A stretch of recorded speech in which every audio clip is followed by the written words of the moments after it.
मुझसे घर साफ करवाया गया, राधा से सामान उठवाया गया, उससे मेहमानों की सेवा करवाई गई।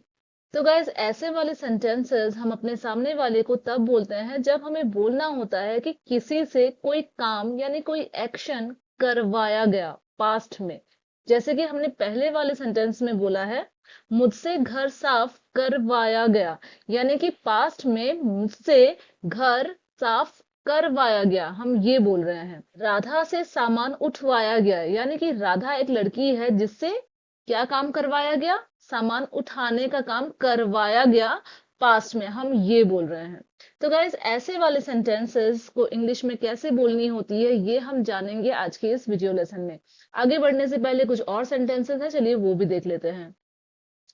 मुझसे चाय बनवाई जाएगी, नौकर से घर साफ करवाया जाएगा, सौरभ से खर्च करवाया जाएगा।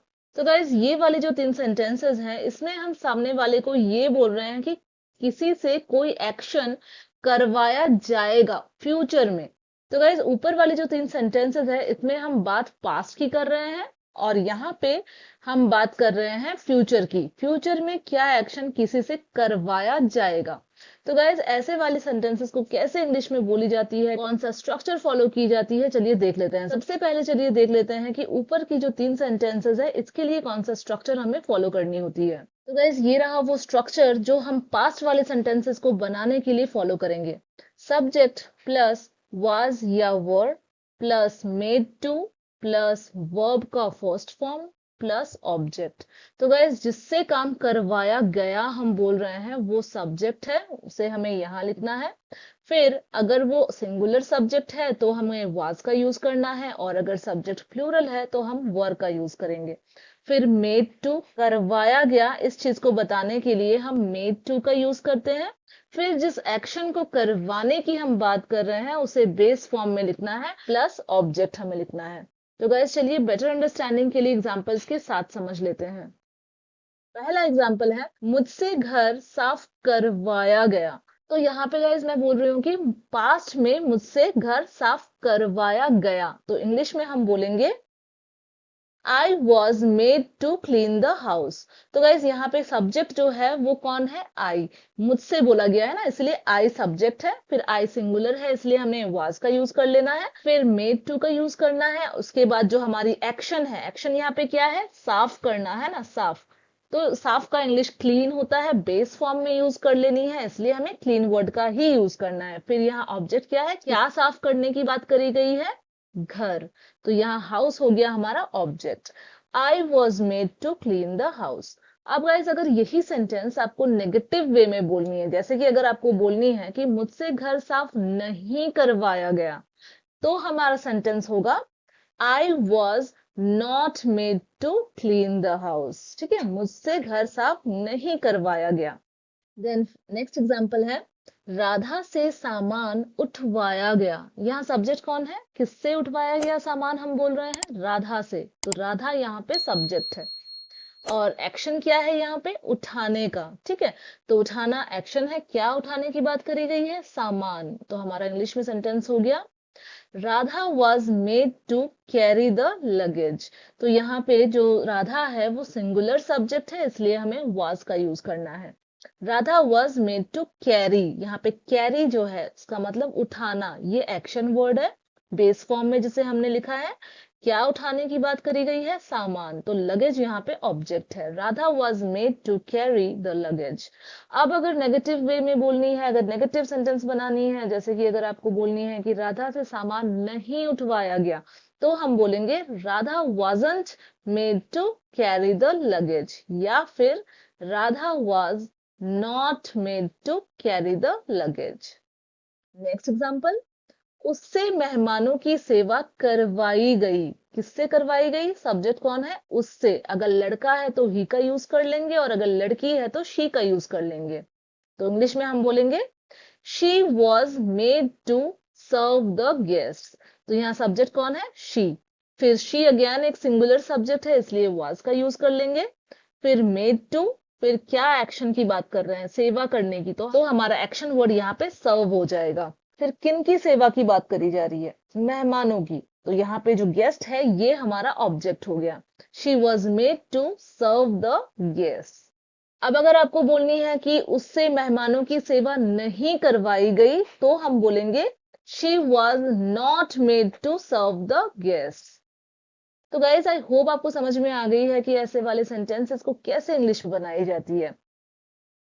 अब चलिए देख लेते हैं कि ये जो नीचे वाली 3 सेंटेंसेस है जिसमें हम बात कर रहे हैं फ्यूचर की, फ्यूचर में किसी से कोई एक्शन करवाया जाएगा, इसे कैसे इंग्लिश में बनानी है, कौन सा स्ट्रक्चर फॉलो करनी है, चलिए देख लेते हैं। सबसे पहले देख लेंगे कौन सा स्ट्रक्चर हमें फॉलो करना है। Subject plus will be plus made two plus verb का फर्स्ट फॉर्म प्लस ऑब्जेक्ट। तो गाइस जिससे एक्शन करवाया जाएगा हम बोल रहे हैं वो सब्जेक्ट है। फिर विल बी का यूज करना है क्योंकि बात फ्यूचर की हो रही है। फिर मेड टू इसलिए यूज करना है कि एक्शन को किसी से करवाने की बात करी जा रही है। प्लस जिस एक्शन को करवाने की हम बात कर रहे हैं उसे बेस फॉर्म में यूज कर लेंगे यानी फर्स्ट फॉर्म में यूज कर लेंगे, प्लस ऑब्जेक्ट हमें यूज करना है। तो गाइस चलिए अब इस स्ट्रक्चर के हेल्प से अपने सेंटेंसेस को इंग्लिश में ट्रांसलेट कर लेते हैं। पहला है मुझसे चाय बनवाई जाएगी, यानी कि फ्यूचर में ये जो चाय बनाने का एक्शन है मुझसे करवाया जाएगा, हम ये बोल रहे हैं। तो यहाँ सब्जेक्ट कौन हुआ, आई, ठीक है, क्योंकि मुझसे बोला जा रहा है। तो इंग्लिश में हम बोलेंगे I will be made to make tea. तो आई हो गया यहाँ सब्जेक्ट, फिर विल बी इसलिए यूज कर रहे हैं क्योंकि बात फ्यूचर की कर रहे हैं। फिर मेड टू का यूज करना है। फिर एक्शन क्या है, बनाना है ना, तो बनाने का इंग्लिश मेक होता है, बेस फॉर्म में ही हमें यूज कर लेनी है। फिर ऑब्जेक्ट क्या है, क्या बनाने की बात हम कर रहे हैं, चाय, तो यहाँ टी हो गया हमारा object. I will be made to make tea. अब अगर आपको सेंटेंस नेगेटिव बनानी है, आपको अगर बोलनी है कि मुझसे चाय नहीं बनवाई जाएगी, तो हम इंग्लिश में बोलेंगे I will not be made to make tea, या फिर I won't be made to make tea.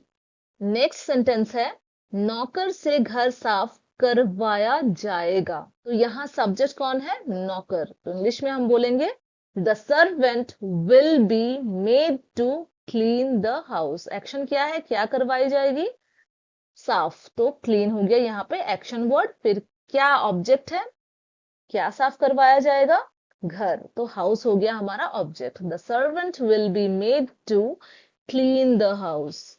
अब अगर आपको बोलनी है नौकर से घर साफ नहीं करवाया जाएगा, तब हम बोलेंगे the servant will not be made to clean the house. एक और एग्जाम्पल चलिएगा इस देख लेते हैं। सौरभ से खर्च करवाया जाएगा। तो यहाँ सब्जेक्ट हो गया सौरभ, एक्शन हो गया क्या, खर्च करवाना। तो इंग्लिश में हम बोलेंगे Saurabh will be made to spend money. ठीक है, स्पेंड यहाँ पे जो है वो एक्शन वर्ड है। फिर क्या, स्पेंड, मनी, पैसे, है ना। Saurabh will be made to spend money. अगर आपको बोलनी है सौरभ से खर्च नहीं करवाया जाएगा, तब हम बोलेंगे Saurabh will not be made to spend money. तो गाइज आई होप आपको समझ में आ गई है ऐसे वाले सेंटेंसेस को इंग्लिश में कैसे बोली जाती है।